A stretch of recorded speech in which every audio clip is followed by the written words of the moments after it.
Assalamualaikum warahmatullahi wabarakatuh. Tempakeun pun wasta Tessa Nuryanti di kelas 11 MIPA 5. Di dieu abdi bade macakeun biantara ngeunaan kamardekaan Indonesia. Sateacana hayu urang panjatkeun puji sinarang syukur ka junjungan Gusti Allah Subhanahu wa taala anu tos maparinkeun rezeki ka urang sadaya dugi urang tiasa patepang rarai dina ieu acara. Hadirin anu dipih kahormat ku simkuring, Bapak Kepala Sekolah, Ibu Bapak Guru anu ku simkuring dipih kahormat, teu hilap kararencangan sadayana anu ku simkuring dipih kacinta.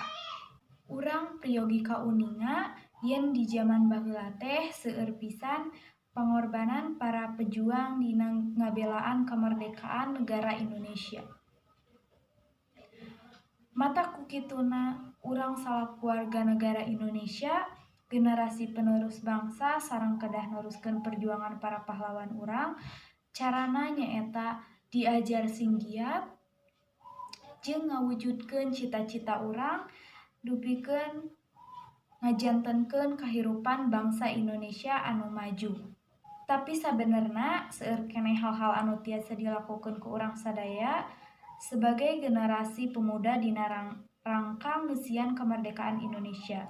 Contona ngajauhkeun diri urang tina pangaruh narkoba, jauhkeun diri urang tina pangaruh pergaulan bebas, tawuran anu ngabahayakeun nyawa jeung sajabana anu mawa pangaruh buruk jang diri urang.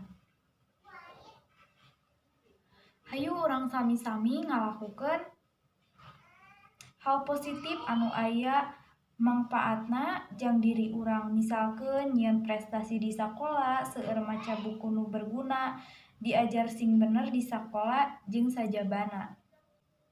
Rupina mung sakitu biantara ti simkuring. Hapunten upami dina biantara ieu aya cariosan anu salah atawa kirang pernah dina hate aranjeun. Wassalamualaikum warahmatullahi wabarakatuh.